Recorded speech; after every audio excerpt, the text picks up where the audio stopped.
নমস্কাৰ বন্ধু বান্ধৱীসকল, বহাগী ধাৰাবাহিকৰ যোৱা নিশা হৈ যোৱা 228 নম্বৰ সম্পূৰ্ণ খণ্ডটোৰ বিষয়ে ক'বলৈ লৈছোঁ। ৰিচাৰ মাকে ৰিচা যে প্ৰেগনেণ্ট এই কথা গম পায়। মাকে কুণাললৈ ফোন কৰাৰ কথা ভাবি থাকে।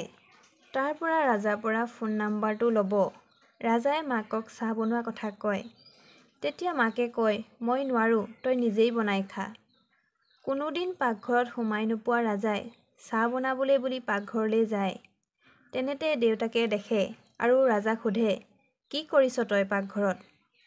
তেতিয়া চাহ বনাওঁ বুলি কয়। আৰু তেতিয়াই সি বহাগীৰ কথা মনত পেলাই দেউতাকক কয়, বহাগী বৌয়ে ভাল আছিল, যিমানেই কাম নাথাকক আগতে আমাক খাবলৈ দিছিল।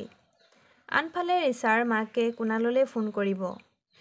কুণালক সুধিব, ৰিচাই ফোন কৰিছিল নেকি? লগতে তাই কিবা কথা কৈছিল নেকি বুলি ক'ব। কুণালে কয়, কৰিছিল, আপোনাক এইবোৰ কথা ক'ব নালাগে, তথাপিতো কৈছোঁ। তাই যেনেকৈ থাকে, চাল চলন, লাইফষ্টাইল, বাচ্চাটো যে মোৰেই তাৰ কি গেৰাণ্টি আছে?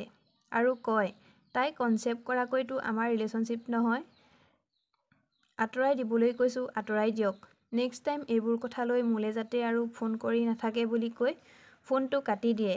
তেতিয়া মাকে মনত বহুত কষ্ট পায় আৰু ৰিচাক মাতে আৰু ডক্টৰ ঘৰলৈ লগ ধৰে।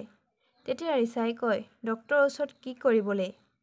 ৰিচাই কুণালৰ লগত আজি আকৌ কথা পতা কথা কয়।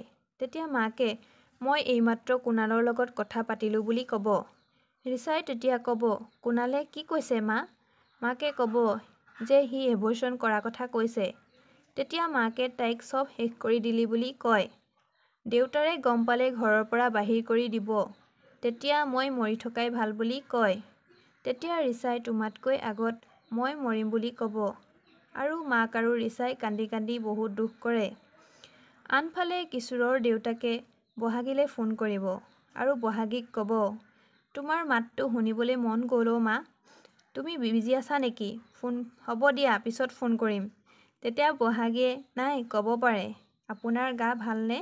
তেতিয়া দেউতাকে কয়, তুমি যোৱাৰ পৰা একোৱেই ভাল নলগা হ'ল অ'। তেতিয়া বহাগীয়ে কয়, তেনেকে নক'ব দেউতা, ঘৰখন আপুনিয়েই ধৰি ৰাখিব লাগিব। আপুনি যদি ভাগি পৰে, ৰাজা ৰিচাহঁতক কোনে চাব?